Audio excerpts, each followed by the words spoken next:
This podcast may contain disturbing content for some listeners. It's intended for mature audiences. Listener discretion is advised.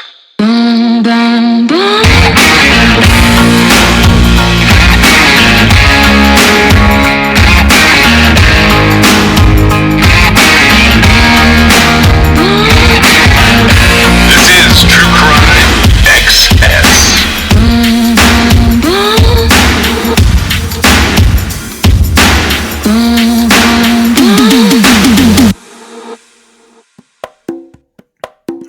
I get really into these cases that were older, 70s, 80s, that heavily affect like true crime today. And not just true crime, but they affect like the legal system in a way, I guess. They affect how courts do things. And we talk a lot about DNA and serial predators and killers on here. And I wanted to go back and cover uh, this one case where like, he was a lot of different things. Like you can kind of see his evolution. But aside from the fact that he was a serial killer and a rapist and an all around criminal, because he starts out as like a burglar, he ends up changing the landscape of the courtroom permanently. And I guess when I say he, what I really mean is the proceedings surrounding his apprehension and conviction pretty much changed the way that courts work. It wasn't that like he did it, but like the direction that courts were going, they're changed because of how his case comes together. Can you elaborate on that a little bit?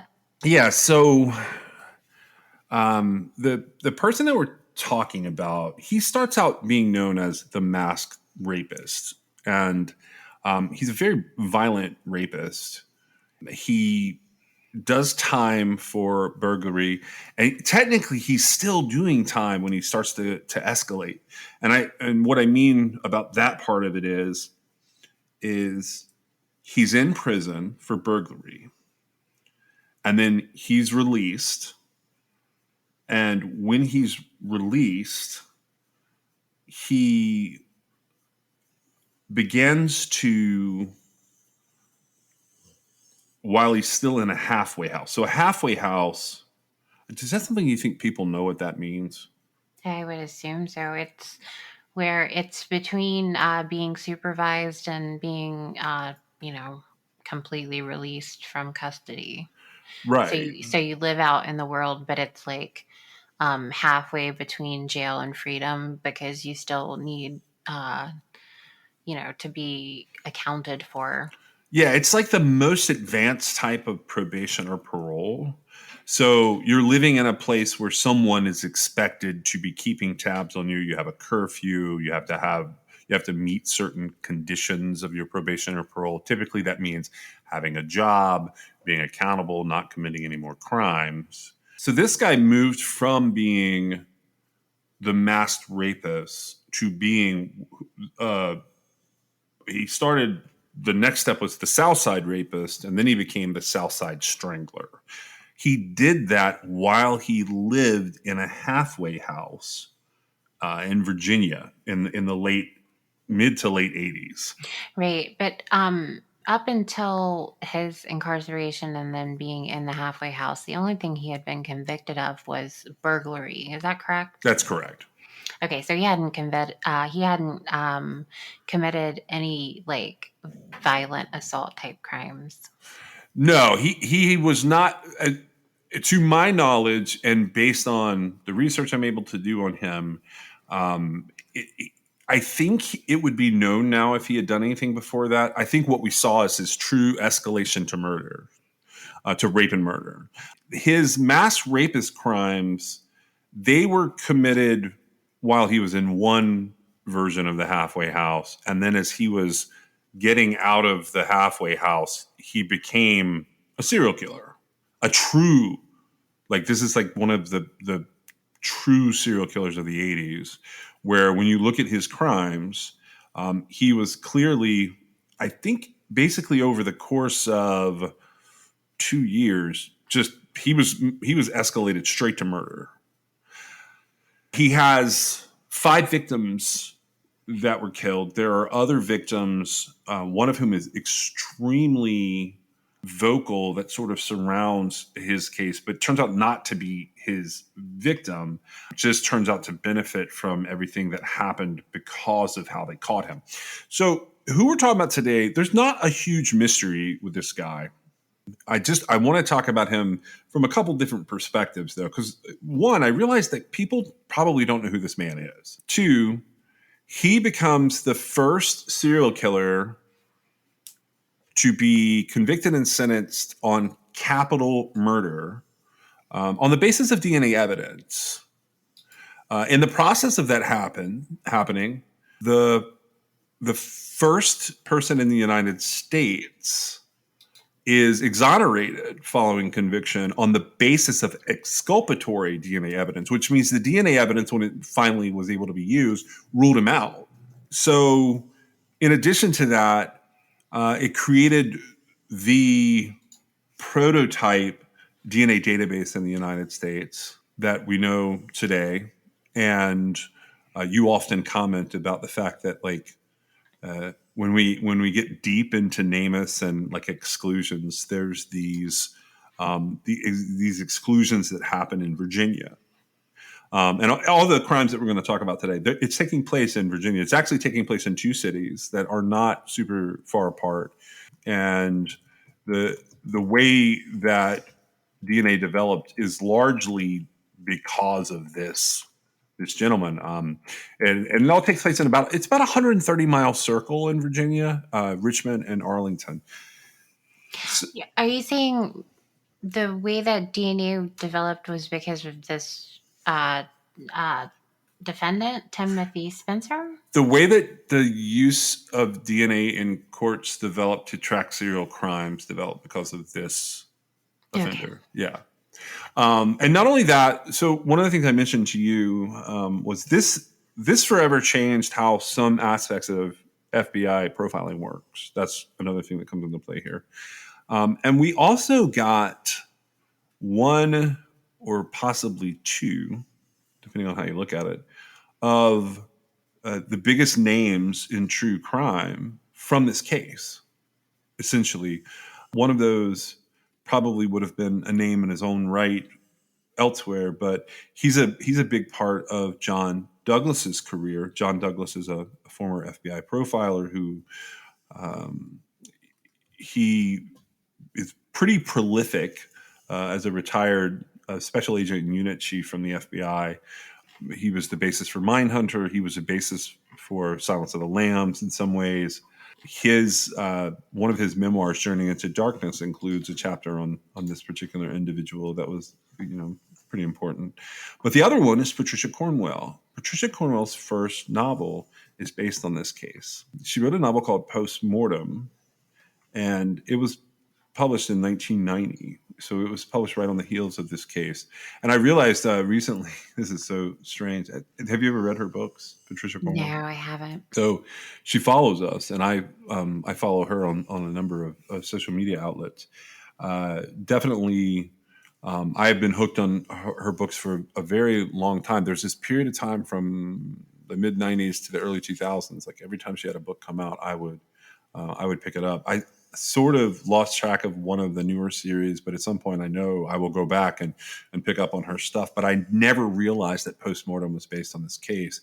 And I realized that my own writing, which I do a lot of outside of just this podcast, is heavily influenced by her work by the end of Post Mortem, because her villain in Post Mortem turns out to be a very different person than the Southside Strangler.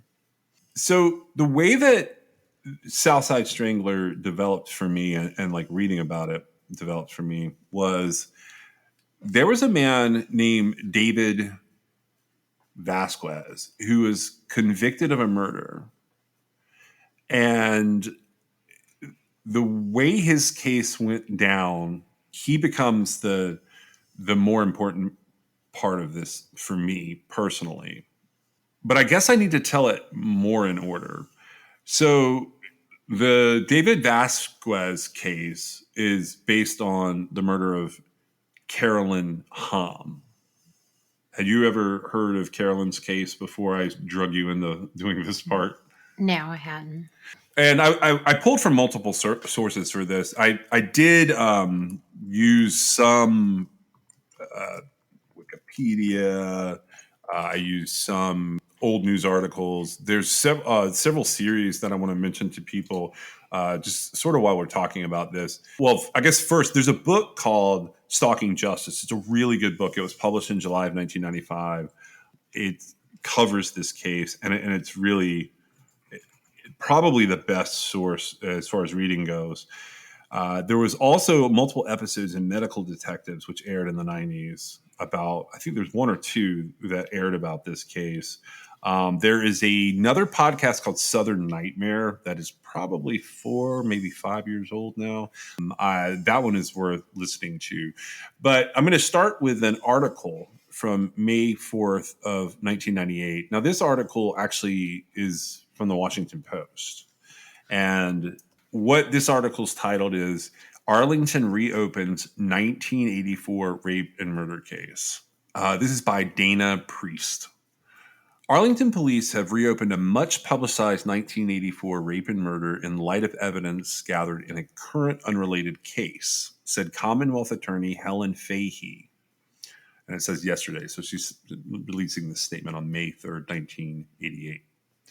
Carolyn Jean Ham, 32, a Washington lawyer, was raped, bound, and hanged in the basement of her Arlington house.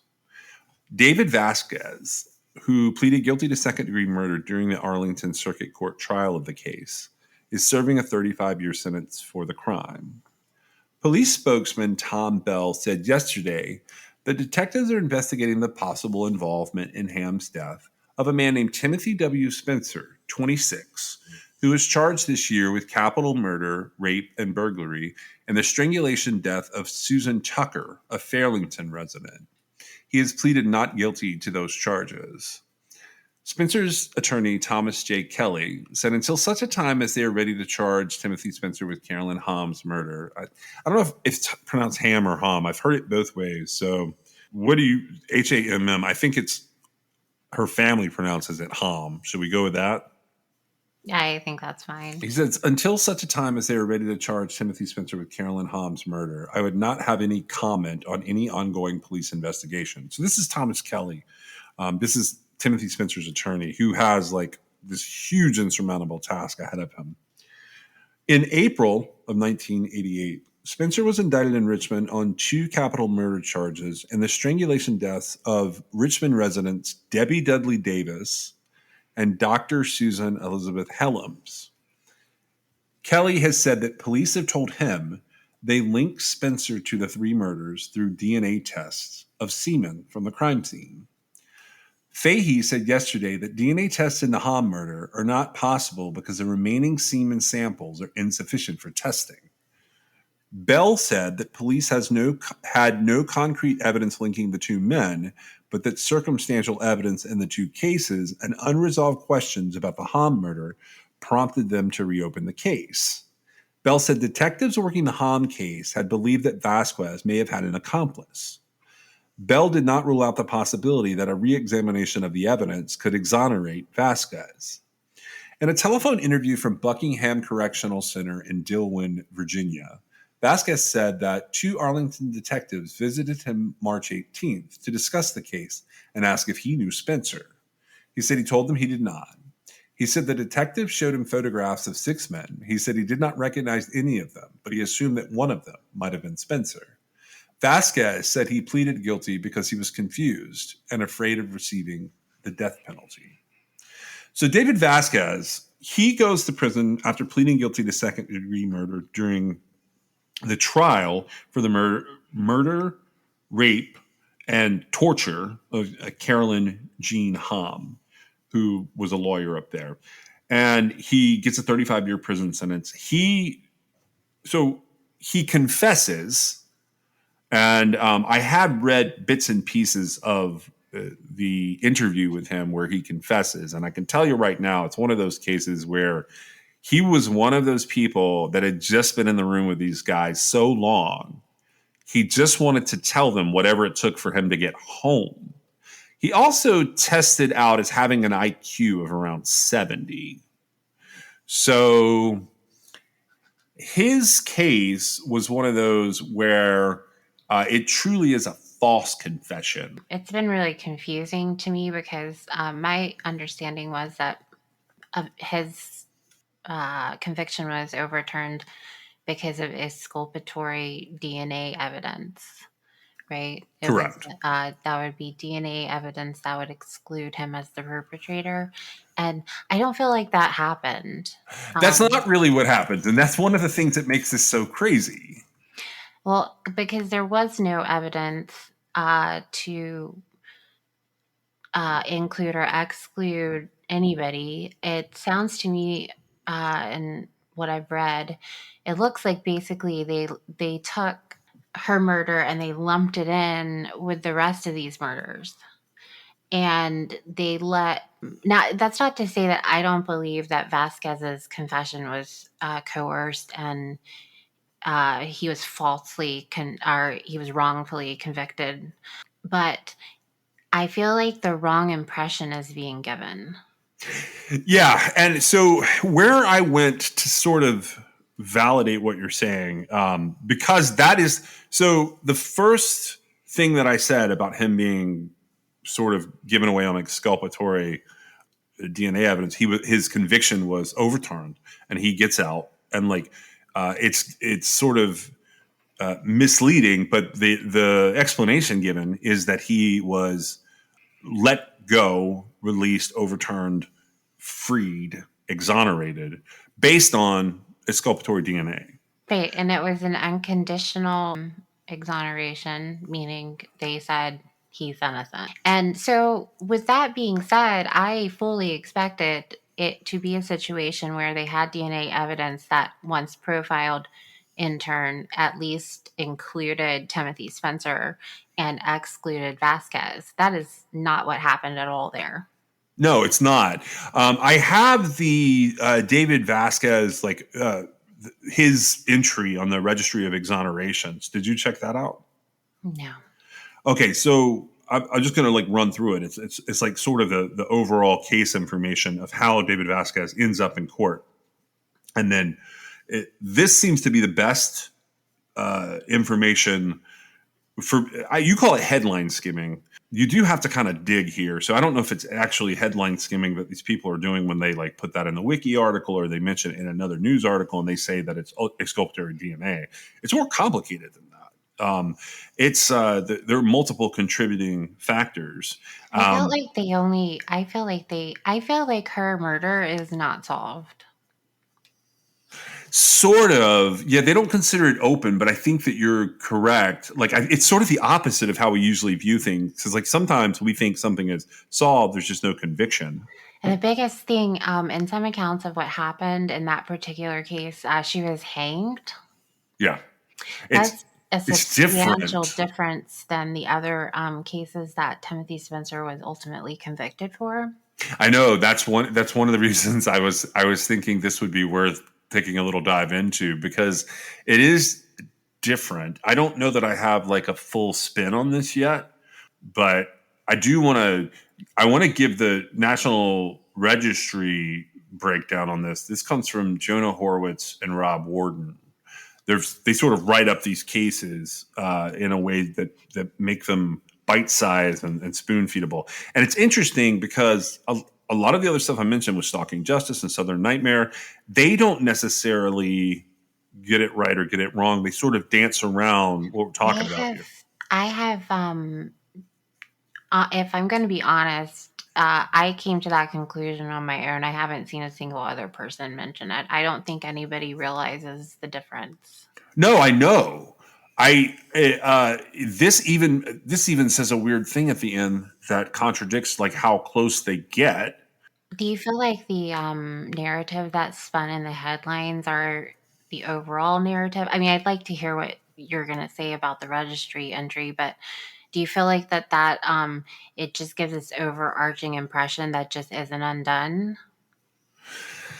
an overarching impression that this isn't undone. What do you mean? No, an overarching impression that just isn't undone. So the Yes. narrative, the overarching impression is that he was exonerated based on exculpatory DNA evidence, right? Yeah.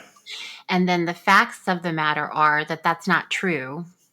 That they had this DNA profile from this man who matched other murders in the area, and this one had elements that were enough to contribute them to the same man, which would be Timothy Spencer, and he is therefore exonerated.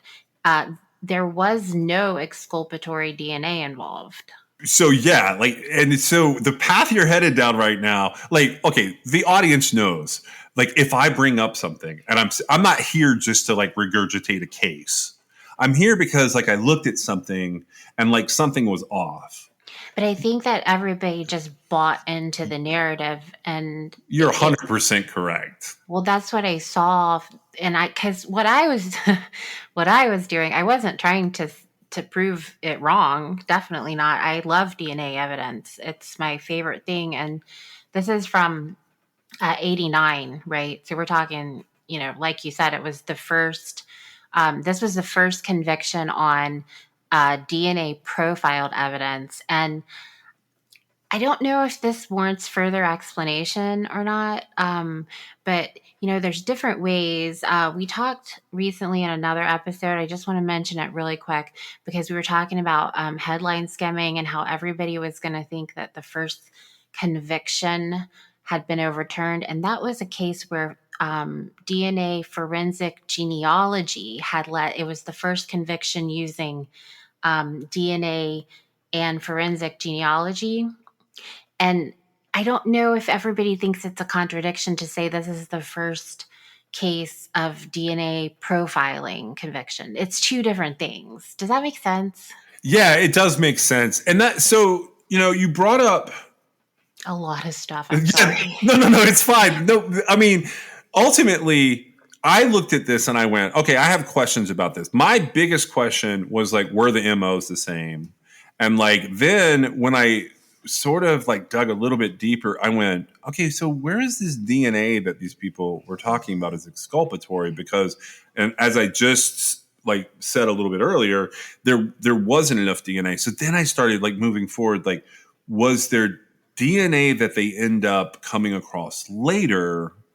And again, the whole thing is there's multiple types of the use of DNA going on here. If that makes that, now I'm going to be the one that's bringing up too much information.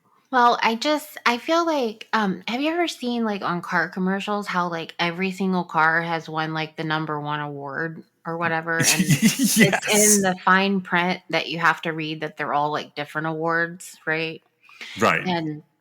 And so it's sort of the same thing. And I didn't want people to be confused by, the fact that, now I would have to disagree that this is the first person who's been exonerated based on DNA evidence. However, I am open to being provided with information that would indicate he was exonerated based on like a DNA profile comparison that eliminated him as being the suspect. I have not seen where that is the case. Well, so here's what they say in this profile. So this is about David Vasquez. And now he is filed in a weird place. He is filed under other for like the category, Virginia, which is the location. And then the primary reason that they give is that he's a false confession case. So that's what the registry looks at him like. This is a registry that's kept by the University of Michigan. They have like their law school there keeps a running official registry of basically they register like nationally exonerations that happen. And like when I glanced at it this morning, it said there were 3,166 exonerations since 1989 at the top of the page. This is his profile that I pulled. It says, to avoid a death sentence for a 1984 rape murder in Arlington, Virginia, a crime to which he had falsely confessed. David Vasquez pled guilty to second-degree murder and burglary and was sentenced to 20 years in prison. On January 4th of 1989, he received a governor's pardon, or a gubernatorial pardon, based on innocence after another man was convicted of 3 virtually identical crimes based on DNA testing. So Vasquez is convicted in 1985, and in 1989, he is given what is a full pardon. And the difference in a full pardon and a technicality and all of those things, we've talked about them over the years, but in this case, they decided that it was highly unlikely that this person could commit this type of crime, and that it was impossible that he committed this particular crime. And they were declaring his innocence. And that's the governor of Virginia doing that. So here's the breakdown. Sometime after 10 o'clock p.m. on Monday, January 23rd of 1984, a serial killer rapist who 5 years later would be identified by DNA as Timothy Wilson Spencer broke into the Arlington home of Carolyn Jean Hamm, a 32-year-old Washington lawyer, and he raped and killed her. When Hamm did not show up at work on Tuesday and Wednesday, her secretary called Darla Henry, who was Hamm's closest friend. Darla went to Hamm's home, and finding the front door ajar, she hailed a young man, Larry Rancer, who was backing his car out of the driveway down the street. They entered the house together, and Rancer found Hamm's body nude and face down on the basement floor. Her hands had been bound behind her with a Venetian blind cord. She had been hanged. On January 29th, police received a telephone call from Muriel Rancer, who is the sister of the man who found the body. She claimed to have seen David Vasquez, whom she had known for several years, in the neighborhood around 8 o'clock p.m. on January 23rd. She described Vasquez as creepy and claimed to have once seen him ogling Hamm while she was sunbathing in her yard. A day after that call, police received a call from a man named Michael Ansari, who claimed to have seen Vasquez in the neighborhood on January the 25th after the discovery of Hamm's body. Michael said that Vasquez's behavior had been strange because the whole neighborhood was interested in what happened, except Dave. So David is a 38-year-old former Arlington high school janitor with an IQ of less than 70. He had moved several years earlier to Manassas, Virginia, which was about 30 miles away from Arlington. He lived with his mother, and he worked at a fast food restaurant where Arlington County detectives Robert H. Carrig and Charles Shelton picked him up for questioning on February 4th. So a full picture of this guy, they're saying he used to work there at the high school as a janitor. He had moved away. He's 38 years old, and he is working in a fast food restaurant. He lives with his mom. Over the next several hours, Carrig and Shelton interrogate Vasquez on tape. Initially, he insists that he had not been in Arlington the night of the crime. Asked where he'd been, he replied, he stayed home, like usual. He stuck by his denials until Carrig and Shelton told him his fingerprints had been found in Hamm's home. Although this was a fabrication, Vasquez responded, maybe I might have gone there for a visit. Asked how he would have gotten to Arlington, he replied, I don't know, because my mom was working and she can't drive and I don't drive. With the logistical question unresolved, David proceeded to say that he had had sex with Hamm. Asked what he had used to tie her hands, he first said the ropes. But Shelton told him that it wasn't ropes. David then said he used his belt, but that was also rejected. So then he said a coat hanger. Shelton said, no, it wasn't a coat hanger. Remember cutting the Venetian blind cord? David replied, oh, it was a thin rope. Shelton then asked Vasquez how he had killed Hamm. David responded, I grabbed the knife and just stabbed her, that's all. When Shelton said that was wrong and that he had hung her, David said, okay, so I hung her. On February the 6th, after realizing they had failed to give a Miranda warning, which in and of itself, it drives me bonkers, Carrig and Shelton again interrogated David. This time, they advised him orally of his rights. David now insisted that he had not been in Arlington at any time in the recent months. 50 minutes into the tape, Carrig leaves the room, taking the tape recorder with him. Shelton stayed behind, making small talk with David. Suddenly, according to Shelton, David dropped his head and said, "I have horrible dreams." Shelton retrieved the tape recorder and asked Vasquez to describe the dream. "The girl was in my dreams. It's a horrible dream. Too horrible," said Vasquez. "I got myself in hell by breaking glass. The dryer was hooked up. I cut my hand in the glass. I need help. And then I went upstairs. She kept coming out. She startled me. I startled her. We both kind of screamed a bit. She told me what I was doing. I said I came over to see you. She wanted to make love. She said yes and no, and then she said okay, and we went upstairs to her bedroom. We kissed a little and took each other's clothes off. She told me, would I tie her hands? She said there's a knife in the kitchen. I cut string off the blinds. Just tie me. Then I asked her if it's too tight. She said no. We walked downstairs and took her pictures. She's nice. She said, tie me some more. I brought some big rope, and she told me the other way. I says, which way is that? She says, by hanging. I say, no, I don't have to hang. No, no, no, no. She said yes, and she called me a chicken. So I did it. I don't want my dream anymore. That dream too much. That's an exact quote from the tape. At this point, David is charged with murder, rape, and burglary. And the next day, he's again questioned by the detectives.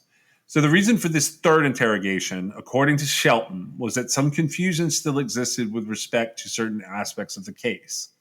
This time, David signs a Miranda waiver.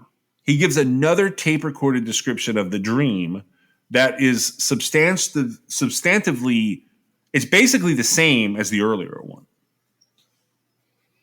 What do you think of that dream? I think all of this is garbage. Right? Like, this is one of the most atrocious cases. These investigators should be ashamed of themselves. They really should be. Shelton and Carrig here are not doing themselves any justice. And I how do these people, after all this happened, I don't know where they're at now. I can't remember. I looked up each investigator, but I think to myself, how do they sleep at night? I think that they're just doing a job.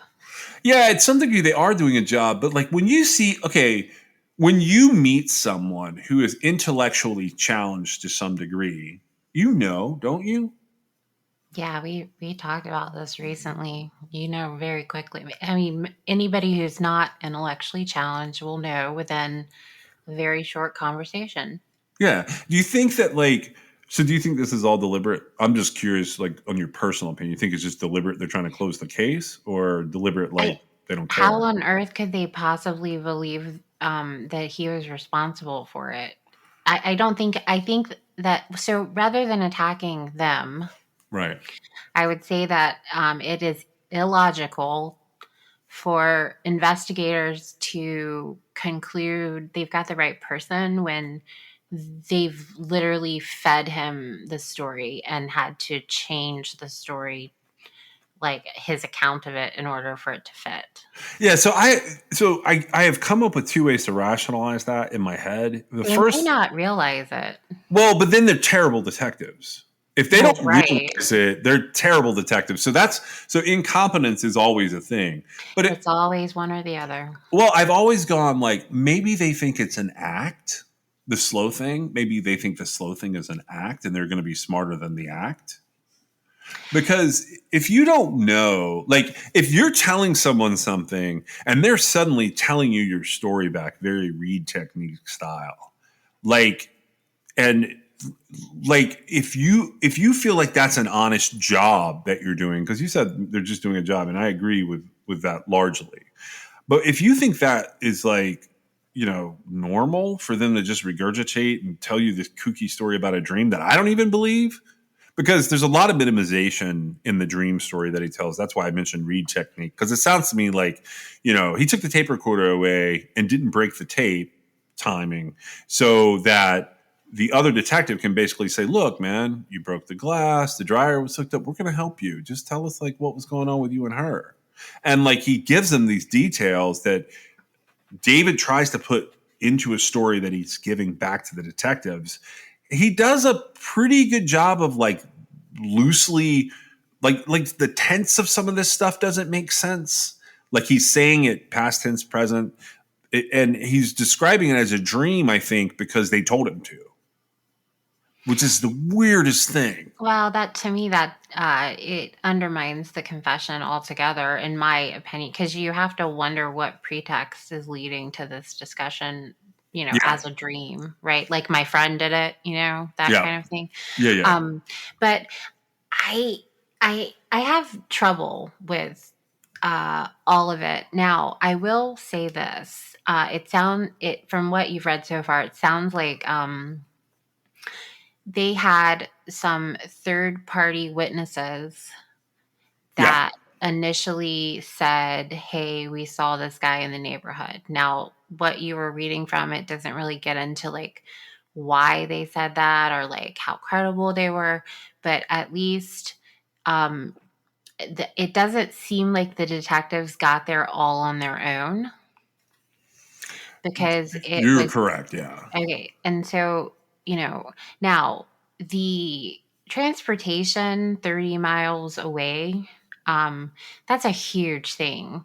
Not being able to drive and it being 30 miles away. I mean, it's not completely insurmountable. It is completely unresolved to my Well, like that's what I was going to say. It's not insurmountable at all, but it has to be resolved. How did he get there? He yeah, we're couldn't talking have a walked bus, a there. ride, like Somehow he got there, and there would be some credibility to, exploring that and figuring it out. And it doesn't, and to me, that would be like, before you even get a confession, you need to be establishing how he was able to get there, because you've got to have, the means of committing the crime. And part of the means of committing a crime would be your ability to be at the scene of the crime.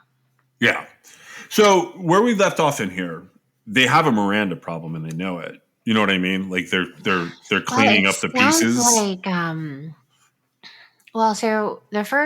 so when they failed to waive his Miranda rights, the first interview, it would depend on if he was under the impression he was in custody, which they picked him up from his job. So, I mean, that would be a good argument if necessary. Now, verbally agreeing to the Miranda, that would cover it, and then signing the waiver, that would cover it. But then you're going to have to swing back around to the fact that his IQ is under 70.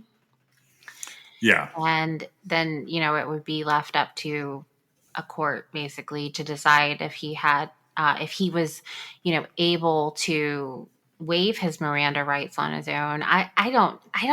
Well, so this would have been the way this would have had to work is the first hurdle is the prosecutor has to look at it and decide they want to move forward. And then a judge would have to look at it, and a defense attorney would probably have to raise it. Because this ends in a guilty plea, I think it sort of. Well, I was going to say the other option is to just tell them that if you plead guilty, we'll take the death penalty off the table, and then you've got it cornered. And that's what happened here. Yeah. So several months later, with a trial date approaching, David's lawyers, a gentleman named Richard McHugh and a gentleman named Matthew Bangs, they moved to suppress all three statements on the ground that they were not voluntary statements. Arlington County Superior Court Judge William Winston, he agreed that the first two statements were not voluntary, but he held the third statement as admissible because David had waived his Miranda rights in writing. So when they walked back in there and he signed a Miranda waiver, Judge William Winston, at least the beginning of this, seems to think that that's an admissible statement. This is so the seemingly nonsensical dream statement that he makes not once but twice becomes one of two pillars of the prosecution's case. Did they mention anything about his IQ when they motioned for that to be suppressed? Do you have any idea? It does not look like so. I have not found the oral motions on that, but I've only found the ruling, and so the IQ is not brought up in the ruling. Okay. The second pillar, with the dream statement being the first pillar of the prosecution's case, the second pillar are those two eyewitnesses who placed Vasquez in Arlington, one before and one after the crime. Now, the credibility of the witnesses was dubious. Rancer's credibility, because she came forward only after her brother had twice been questioned as a suspect. Now, that's the guy who went into the house with Carolyn Hamm's friend. So Rancer's sister that's dubious. Basically, it seems like she's trying to clear her brother. She may not be doing anything other than trying to clear her brother. Or redirect. Right. She's just redirecting. Yeah. And so Ansari's, his credibility comes into doubt because if Vasquez had truly been in the neighborhood after Hamm's body was found, why did no one else see him? The prosecution had bigger problems. So David Vasquez could not have been the source of the semen recovered from the Hamm crime scene. He had the wrong blood type. Shoe impressions found outside the window through which the killer had entered Hamm's home did not match any of Vasquez's shoes. But Henry Hudson, who was the Commonwealth attorney at the time, was undaunted, and he vowed to move forward with the prosecution, simply saying that David must have had a co-conspirator. Hudson agreed to plea negotiations, and David's lawyers advised him not to reject the notion out of hand. As weak as the case was, the heinous nature of the crime could sway a jury, and if convicted, a death sentence was virtually certain at this time and in this location. On February 3rd, 1985, the day before the trial was set to open, on his lawyer's advice, David enters what's called an Alford plea. It's technically a guilty plea, but one under which he could continue to claim his innocence. So David was a little less than 3 years into his first sentence it's a 20-year sentence, and then he has like 15 years tacked onto it. But when he's 3 years into this 20-year sentence, a murder eerily similar to the Hamm crime scene occurs in the same Arlington neighborhood. On December 1st of 1987, a 44-year-old U.S. Department of Agriculture employee, Susan Ann Tucker, was raped, and although she was not hanged, she was strangled with a noose of white, thin nylon cord, the same way that Carolyn Hamm's hands had been bound. Arlington County Detective Joe Horgus, who sort of becomes the basis of a lot of the stories around this, he gets assigned to the Tucker case along with Detective Carrig, who was originally on the Hamm case. The detectives surmised that the similarity between the crimes was not coincidental, but they were operating on the theory that David had not acted alone when he killed Hamm. Horgus goes to interview David Vasquez in the company of defense attorney McHugh in prison. Horgus's message was straightforward. He basically tells him Vasquez could go free within a couple of years if he would just identify whoever his co-conspirator that they didn't know who it was. If he identified him, he'd go free. David did not take the bait, but rather explained and reasserted his innocence. Horgus left the prison, entertaining the possibility that David was innocent and that there was a serial killer on the loose. So Horgus doesn't look much further for other crimes. It doesn't have to look much further for other crimes that fit this pattern. And the months preceding the Tucker murder, there were 3 similar crimes that had occurred in Virginia. Each victim had been raped, bound, and strangled with a ligature tied like those used to kill Hamm and Tucker. The victims were Debbie Dudley Davis, who was a magazine account manager found on September 19th in her South Richmond apartment. She was 35 years old. And Susan Elizabeth Helms, who was 32 years old and was a resident physician at Medical College of Virginia Hospitals. She was found on October the 2nd in her Richmond home. And Diane Cho, who was 15. She was a high school freshman found on November the 2nd in a bedroom in her parents' apartment in Chesterfield County. Horgus also learned that between late June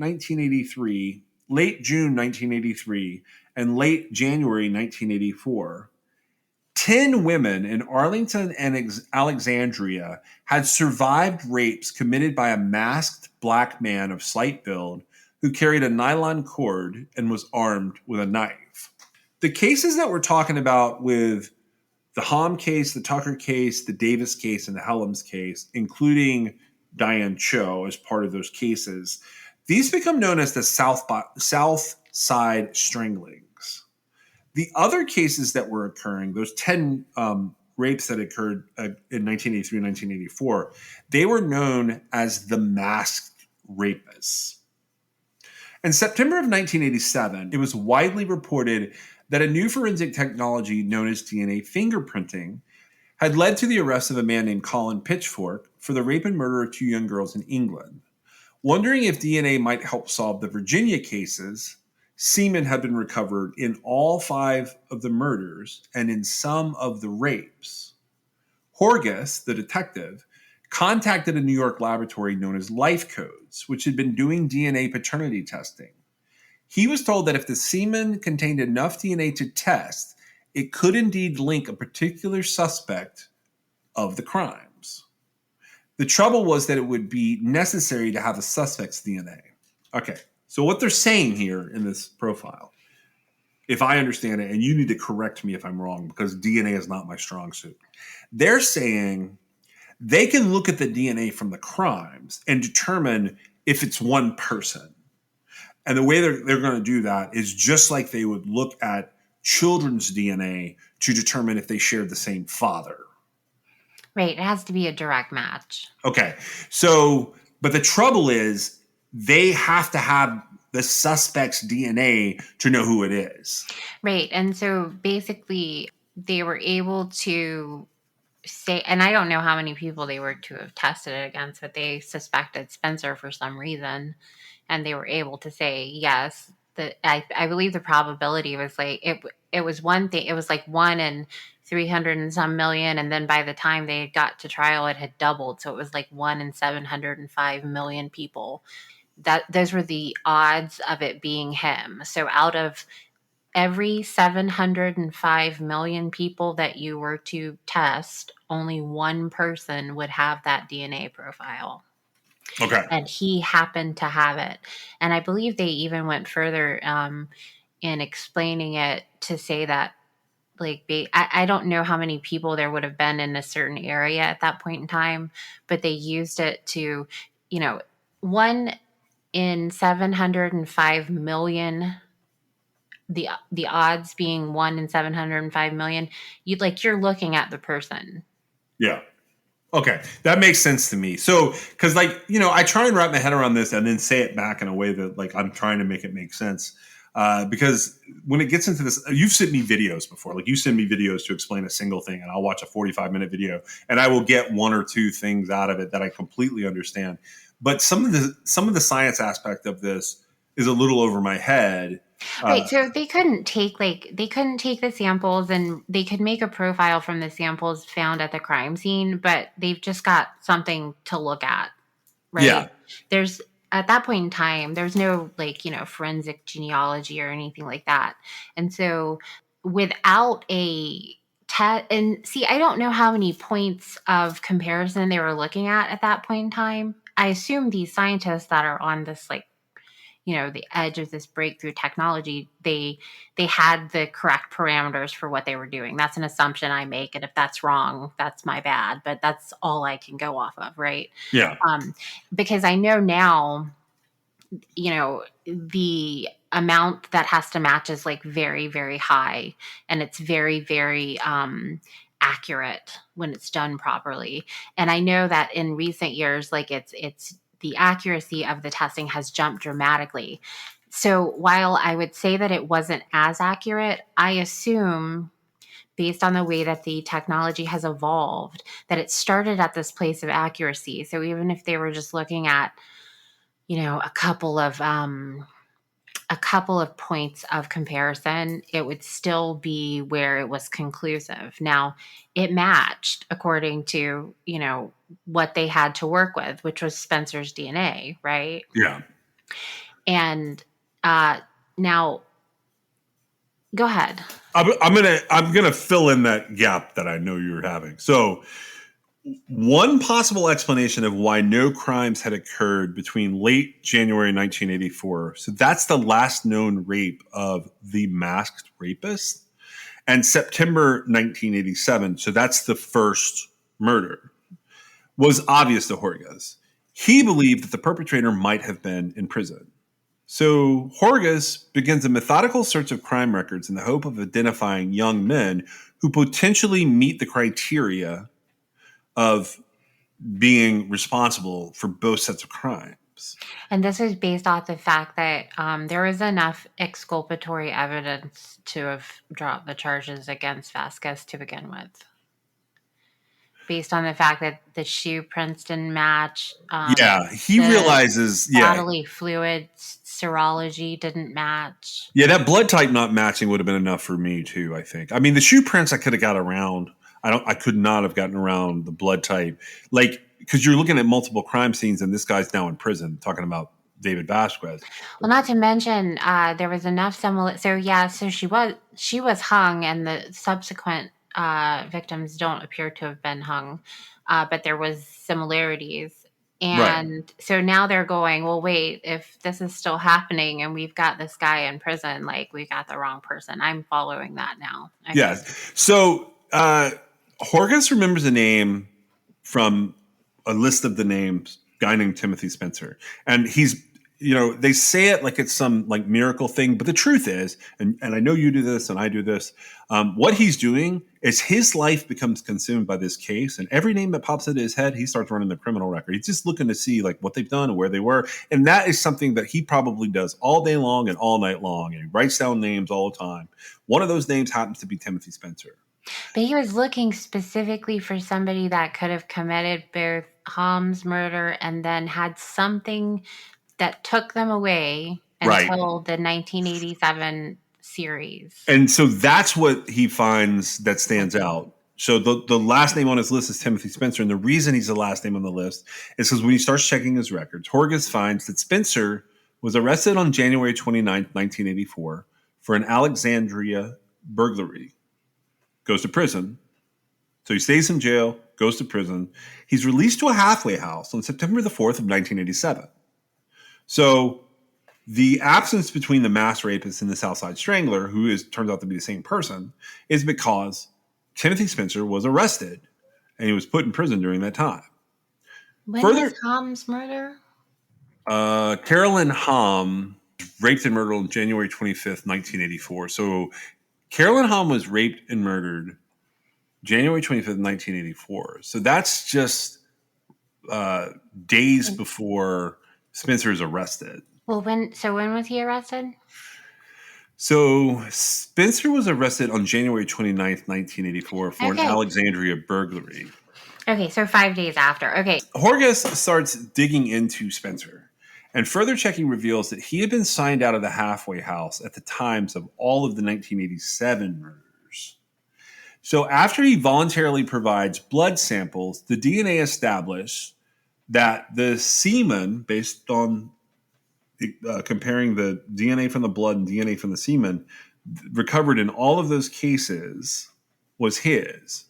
Now, what I understand that to be is that's the 1987 murders. So we've got, Tucker, Davis, Helms, and Cho. Those cases are all matches. So that's correct. So on July 16th, 1988, Timothy Spencer's convicted of the murder, the Tucker murder, the first one. He then subsequently ends up being convicted of those other three cases with Davis, Helms, and Cho. He's sentenced to death in all these cases.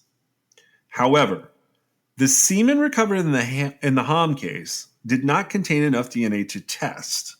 As a result, despite the overwhelming circumstantial evidence that Spencer had killed her, the innocent man in prison for Ham's murder had no known judicial remedy under Virginia law. He could only apply for a pardon. The Commonwealth's attorney, Helen Fahey, who was the Commonwealth's attorney for Arlington County, submits this to the governor in October of 1988, and the governor grants the pardon on January 4th, 1989, and David gets out the same day. In 1990, the Virginia General Assembly approved special compensatory legislation that awarded Vasquez $117,000 or $65 a day for each of the 1,796 days that he spent behind bars for a crime the Commonwealth conceded he did not commit. On April 17th, 1994, Timothy Spencer died in the Virginia electric chair. And in 2013, David Vasquez died. He was treated terribly in prison. He was brutally assaulted multiple times. David Vasquez was. And from what the accounts that I've read for Spencer, one of the arguments that was made about him was if DNA had come about slightly earlier, it would have stopped all these other crimes. So that argument is made in support for expanding DNA databases. Virginia has an interesting one. Have you ever looked at how their DNA database works for law enforcement? Just indirectly. It's arrest based, so it's not conviction based, and it actually extends to misdemeanors. Isn't that weird? It's not really weird. I think it's actually good, or bad, I guess. Yeah, it depends on who Depends you on are. it. It depends on your level of criminality and how you're attached to this. Well, actually from the perspective of like how it's used as well, because there's not really a good argument to be made against, straightforward crime scene DNA testing and suspect testing matching. Like you can't really say like that's a guilt or innocence type thing, right? Yeah. And so not knowing you were leaving your DNA behind is not an excuse, right? My issue is like where there's mistakes that are made or whatever, and there's the like in this case is a good example of it as far as Vasquez goes. Like it said that it's interpreted that he was exonerated based on exculpatory DNA evidence, and that is not the case. That isn't what happened here, right? Yeah. And so it would be just as bad if it were this happened to be a good thing, right? I'm fine with the fact that they let him out. I don't feel like he committed the murder. I don't feel like they should have charged him to begin with. And you can kind of see that in the remedy that because you don't see prosecutors and legislation like do backflips to get people out of prison like they did here, right? You don't see that like ever. And so they knew that they were wrong. And I mean, just listening to it, I know that they were wrong because they were putting too many, pieces of the puzzle together for him as opposed to actually, finding evidence-based information.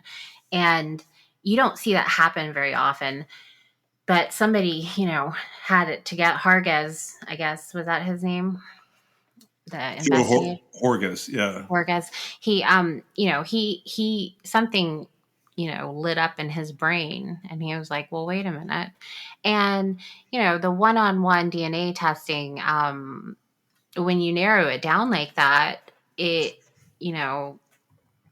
is pretty effective in determining that yes, it was this guy.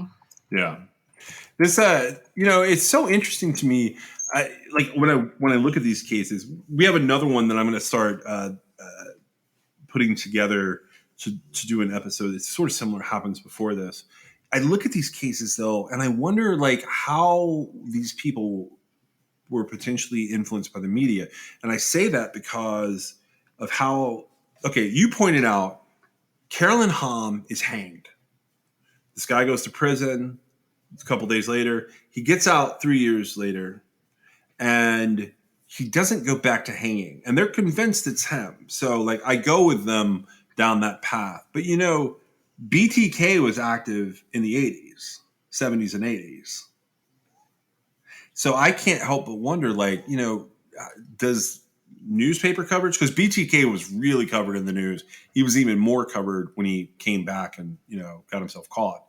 But, like, are killers influenced by like what's in the headlines? I think that if he hadn't have wait, when was he convicted? When was Vasquez convicted? 1985. And he got out in 1987. So Spencer, he goes to prison in 1984. Right. 5 days after Carolyn Hamm's yeah. murder. Hmm. And then he gets out in 1987, in September of 1987.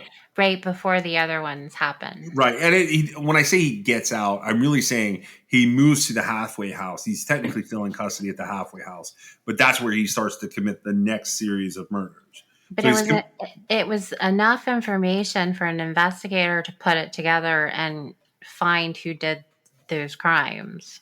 absolutely. I go along with that. I feel like, but I still feel like it's misrepresented. But I can go along with the fact that, You think Spencer saw BTK's headlines and thought about that or no? um, I don't know. I feel like if he hadn't have been, for one thing, let's talk just for a second about getting arrested 5 days later for, burglary when you've murdered somebody. Like, Whew. Glad I got away with that one. I don't know. I mean, how does that work? Like, are you paranoid at that point? Like, I have no idea how that guy would well, feel. no, because he got away with it, and he demonstrates that by like immediately doing it again when he gets out. Oh man. So that would account for the hanging versus strangulation. He basically spent 3 years in his mind perfecting what he would do the next time. I mean, maybe it could have just been, what opportunities there were based on the situation. I have no idea what, like, how that boils down or whatever. It could be all kinds of factors that come into. I imagine somebody hanging somebody to be quite torturous, right? Yeah. I mean, Yeah. that's the whole point of doing it. And so, was it just that, in one case it worked, and in, the other cases that he couldn't do it for whatever reason? I don't know. That is a really different element. Now, she was hanged, but I'm a little confused. I feel like she was found face down on the ground. Let's see. Like, she wasn't found hanging. They found her. I'm gonna skim back through here. It looked to me like they found her. The neighbor and the friend found her, right? Yeah, they found her because they went in and she was, and what you said was that she was Yeah, face down.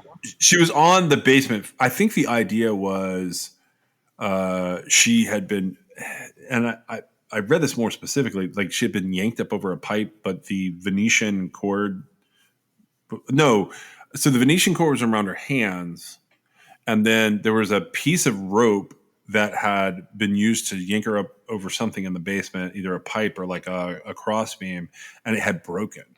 It was multiple days that she was in there like that. But I don't know the answer to that question. Whether Oh, well, if depending on that could have been why he didn't try and hang anybody again. that might have been hard. I mean, I would assume it would be hard to It would pull be something hard, up. but if especially if they if it broke. I mean, I don't know when it broke, but you know, uh, would BTK have been in the news then? He would have been in the news already. He was actually dormant by then. Like by the time that happened, he was dormant. Because okay, so the article that I found from WAPO, this is what like the first thing that caught my eye was. It says hanging death of Virginia attorney puzzles police. What date is this? Looks like this is right after the homicide. So okay, this is January 27th, 1984. So this is literally like the first report of this. Arlington County Police yesterday described the death of Washington lawyer Carolyn Jean Hamm, 32, found Wednesday in the basement of her Arlington home as very puzzling. The county medical examiner's office listed the cause of death yesterday as asphyxiation by hanging. Police said a noose was found on the basement floor near Hamm's body in her home at 4921 South 23rd Street.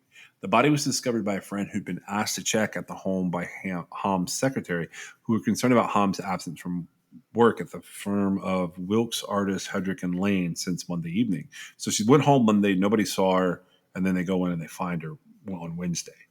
This is a real puzzler, said police spokesman Tom Bell, adding that detectives have not determined whether the death was a homicide, suicide, or something else. Bell said no signs of a break-in or struggle were apparent. There was no suicide note left.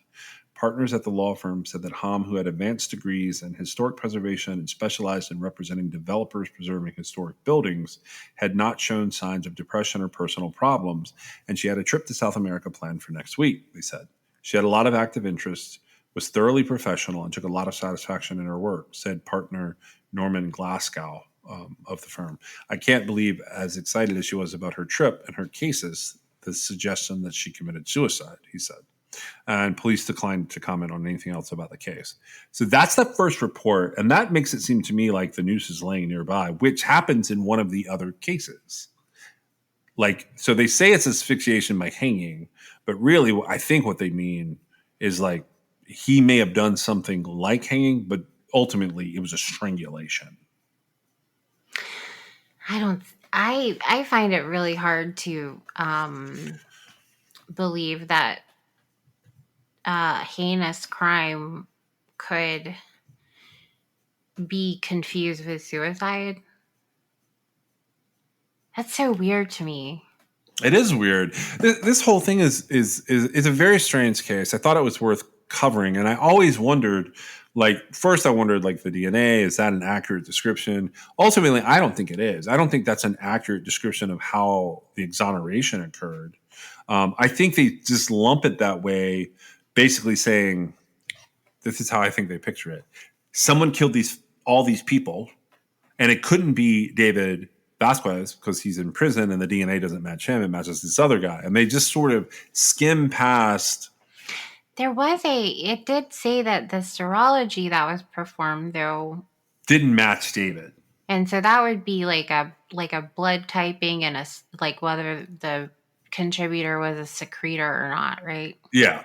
Okay. And so that didn't match him. So I'm sure they had some sort of explanation for that, but how does that lend itself to suicide? Well, just some sort of consensual encounter beforehand, I guess. It's a good question. It's a big leap for me. I guess it's always got to be open, right? Yeah. As a possibility, but I would say that when you're talking about, finding fluids or whatever, it's disappointing to hear that. And then, I mean, that case is just crazy because it starts out as an unbelievable suicide, which they don't say that it is a suicide. They are just positing that. And they posited it to the point that her colleague spoke up and said, that doesn't really make sense. Right. Yeah. And, then a guy confesses and gets convicted of it, despite like exculpatory evidence that existed at the time he was charged. Okay. This isn't like years later. This is at the time that he's charged. Alfred pleads it, and he goes to jail. I assume he got life, right? No, he didn't actually get life. He got this. Basically, one report said a 20-year sentence. The way I read it was a 20 plus a 15 stacked. It looked like a 35-year sentence to me. He was going to do 35 years, but it was not a life sentence. However, the time he took it, he was 30. He had been 38 at the time of the crime, 39 by the time of the conviction. So you're talking he would have been 75 before he would have gotten out, because I don't think it would have been a parolable sentence per se.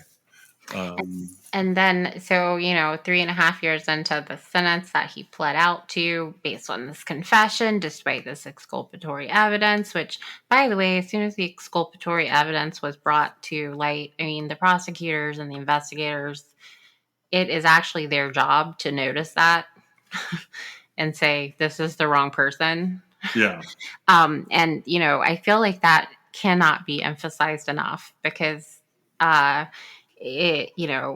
dog with a bone, I mean, that's what it sounds like happened here. And they were just determined to get this guy convicted of it or this guy in jail for it. And, that's what happened. But then there's enough similarities that, 3.5 years in, the investigator says, well, with these 3 new murders that happened, was it 3 or 4? 3 new murders happened. And they're like, well, wait, how is it possible that like somebody else committed these other murders right here in a row that look just like the murder that you did, Yeah. and you're in jail? Wait a minute, I need to go check this out, right?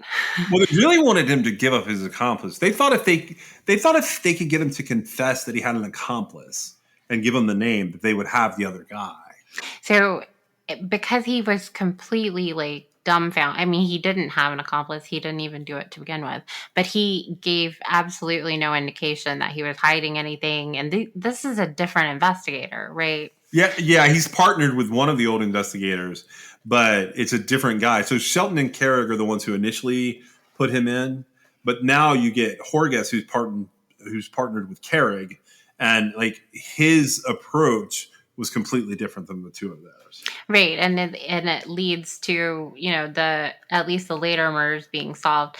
I have a feeling, just sort of based on the information that we've kind of covered of Ham's death, I feel like they probably just didn't really investigate it thoroughly enough to have had the evidence they needed to test against. That's my guess. Thank you for joining us. We are sponsored by LabRottiCreations.com. You can check them out at LabRottiCreations.com, and you can still use the code CRIMEXS for a fun pop pet portrait of your own pet.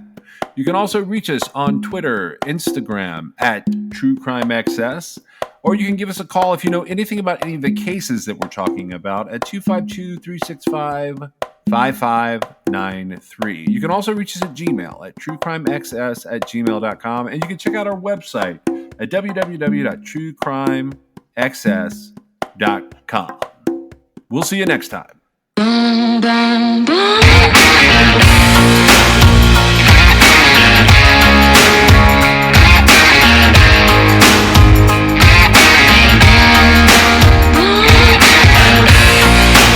This is True Crime XS.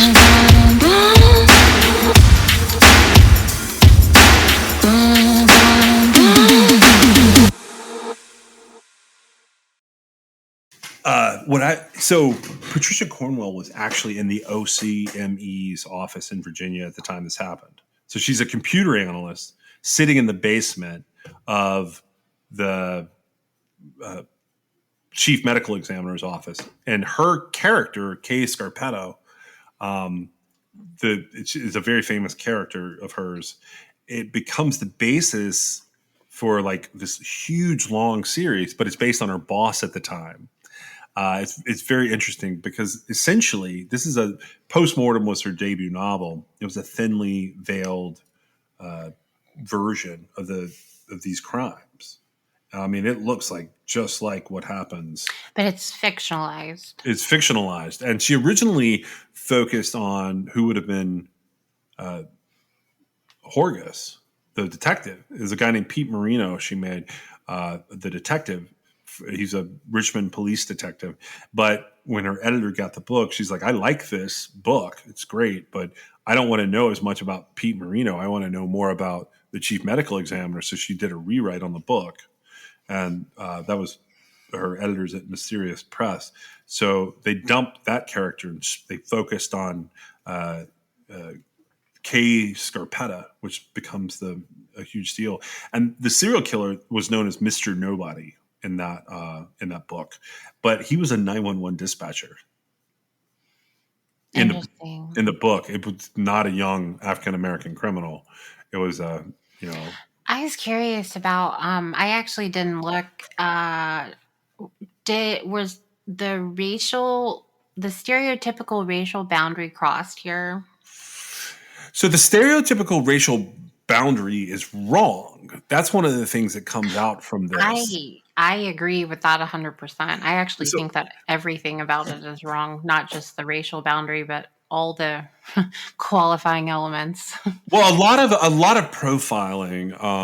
So if you listen to like behavioral science lectures on it now, they've changed a lot of their approach. But at that time in the 80s, it was there was some belief that serial killers did not cross racial boundaries, and when they did, it was a very big deal. That's how Wayne Williams ends up being like the focus of the Atlanta child murders more than anything else. But realistically, they thought that there were very few instances of like black serial killers killing white victims or white serial killers killing Right. And this is serial killers don't see color. And well, right. But there was an impression at some point and so I happen to know that Timothy Spencer's black because his mugshot is like part of the research materials, but I didn't look up each one of the victims. And so I was just curious. I couldn't tell just by their names or whatever. The young girl, Cho, she is Korean. Like even today, the interviews I've heard, like where her mom is talking, her mom still uses a translator to this day. And like her testimony on the stand back in Virginia when the trial of Timothy Spencer was going on was incredibly brutal to watch because she has a little brother at the time who ends up being the one calling 911. He is like the translator for the family. And what Cho had been doing, I think, and the reason I keep using her last name is because they called her like Deborah Cho, but I've heard her referred to as Ellen by the family. And I don't know if I misunderstood something there or what, but she, even though she's only 15 years old, she's in high school, she was like running the family as in terms of being a child of immigrants. She was in charge of like translating so many things beyond just. I think that happens a lot, like even now. And so their family, after she is so brutally killed, right next door, like they're all in the room when it happens. They're all in the house when it happens, and nobody hears a word. So they don't even like look for her till like late the next day. It totally wrecked their entire family, and it was put them in such fear that like they didn't even like understand what had happened there. So when you look at these cases, there's so much more going on than just like Timothy Spencer, the serial killer, in terms of the victims. But these women are white, Korean. He doesn't care. He doesn't see their race. He doesn't see their color. He does like creepy shit. He would like go in and wait in their closet. He would cut like the back screen on their house and go in and be waiting inside. There was one attempted case that is attributed to him where there was like shit laid out on the bed, like the Venetian blind cords were on the bed, and like there was some kind of like sexual instrument. They describe it, but I didn't understand what they were describing. Whether it almost seems like it's like a vibrator or a dildo made out of like wood or plastic. But he was laying shit out on the bed to do things to them, and she saw it. The woman saw it and she bailed, and he left behind stuff in the closet when he did that. So it was him there in the closet. They had proof of it. I think they actually had a Puma footprint, which matched the shoes he was wearing at the time. This is wild. This case has had such a profound effect on true crime that people don't really know about it. Well, I don't know I'm not sure it was in all three of the separate trials that they gave him, but did you know that they didn't put on a defense? Not in all of them, but in one of them, yeah. Like, have you ever heard that guy talk? The guy that defended Timothy Spencer? No, I haven't. He was like, there was nothing we could do. He basically said, he says now, or I don't know if he's still alive, but he says now that like, I feel like I put on the best defense I could in one of the cases. And after that, I feel like justice was done because of how it went down. He said, we even tried to concede that the DNA matched and we would move on from there. And he said the prosecution just wouldn't let us. And he said it was so heavily scientific that all he could do was cross-examine, rebut. And there was no case for him to make. Right. And so at some point, and like I said, there's 3 trials and it gets pretty confusing when you're talking Spencer 1, 2, and 3. But, he was sentenced to death. So, there was a massive amount of appeals that occurred.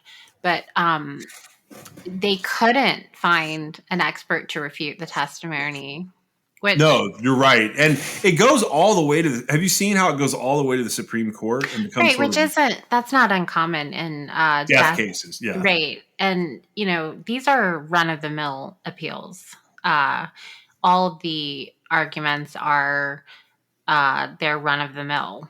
Like it's arguments based on technicalities, basically. Most of them were, but what's interesting to me. So, from what I can tell, this is the first serial killer sentenced for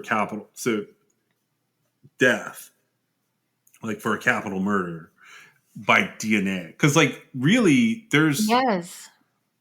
there's nothing there's nothing really refutable about his case. Like, and like, this is one of those cases that makes me wonder. Like, one day, are we going to find out that there's something about DNA we didn't know? But there's no way that this guy is any kind of innocent. Well, the only way he could have been innocent was if he had had a date with each one of these girls. No, there's actually another way he could have been innocent. If he would have had an unknown identical twin. That's true. I don't know how that would work with the fingerprint part of it. And I don't know how much that came into play, but it would work with the DNA part of it because that's the Did basis. fingerprints even come into this? No, not really. The DNA is so. You're right. An identical twin would do it. Yep. That would be the only But way if he that had he didn't do it. if he had explained a consensual, now, granted, I'm not gonna buy 3.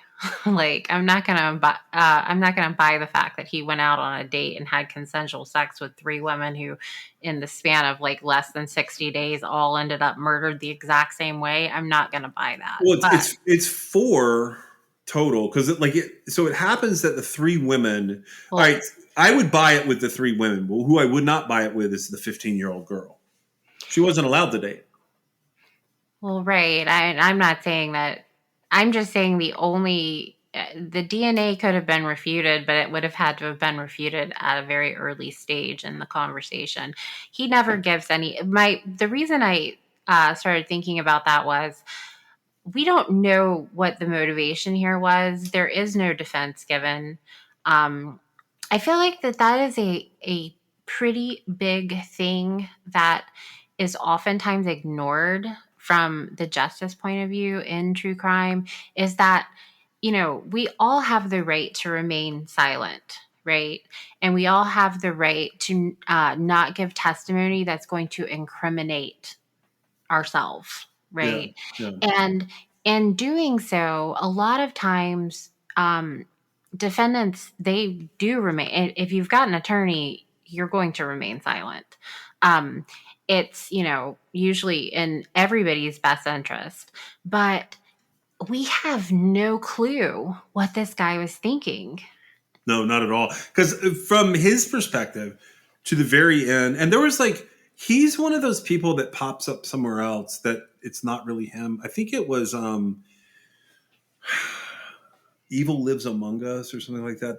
There's a show, and I don't know which show. It's one of those that pops up on all the true crime places you can find. Evil Lives With Us or something like that. They're talking to family members and shit like that.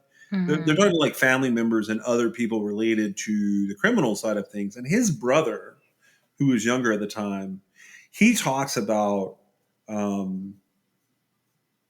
how crazy it was for them. And I thought that was an interesting perspective. He ends up getting on the stand during the sentencing phase in one of the trials, as far as when he's basically pleading for his brother not to be put to death. Not to be put to death. And he said something like, I want to say he said, DNA took my brother. And the prosecutor snaps at him and says, DNA did not take your brother. In her summation afterwards, she says, DNA did not take his brother. She didn't take your brother. The DNA revealed your brother. Right. And I feel like that's a big difference there. That, just because you don't get caught doesn't mean you didn't do something. And that's part of, the edge of DNA that you have to sort of look at because, from one side of it, from a defendant's point of view, all of a sudden they're getting caught, right? Yeah. And there's an unfair advantage. But that's not the case. And, uh, it really is telling when you hear something like that, like DNA took my brother, right? Yeah. Because you guys were able to identify his DNA. Now he's going to prison and he's going to be put to death. And, if that kid genuinely was blaming the DNA for that, well, he's got the wrong mindset, right? Well, okay, I agree he's got the wrong mindset, but I think it's also telling us to the personality of the offender that they don't even realize their brother is a monster. Right. Well, yeah, that's what I'm saying. Like, the fact that it was identified doesn't change anything. It doesn't change anything about what happened. Yeah. It's all already established. And, it's sort of like that old, the adage where, like, you apologize for somebody that they're like, if I apologize to you that you're upset, I'm sorry that you're upset. Yeah. I don't say, like, I'm sorry that I upset you, right? It's, Right. I'm sorry that you're upset. It's the same thing, right? You're apologizing for someone else in a way. It's Like, you're bizarre. telling them, like, you empathize with the fact that they're not happy, but you're not accepting responsibility for anything. Yeah. So with this case, like Susan Tucker, Debbie Davis, and Susan Helms, the DNA matched outright in the best possible outcome for him. Like there was nothing he could do to explain himself there. But in Diane Cho's case, it was inconclusive because it was contaminated with other stuff.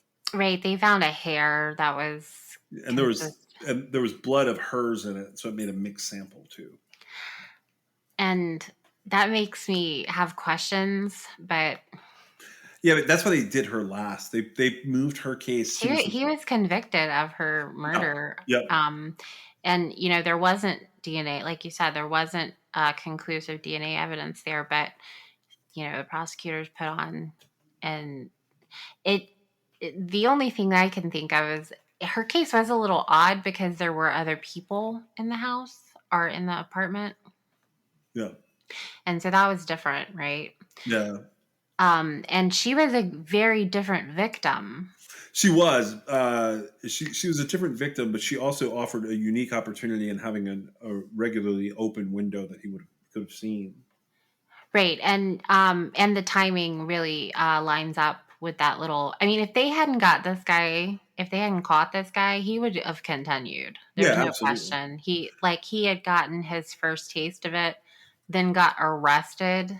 Yeah. And not charged with it, which is unbelievable. And then he picked up right where he left off. Yeah, so April 27, 1994, he gets put to death, he gets electrocuted. I mentioned that earlier, but he gets pronounced dead at 11:13 p.m. Eastern Standard Time. You know what he said? You know what his final statement was? He said that he thought he was going to make a statement, but he didn't, I think. he said he changed his mind about talking.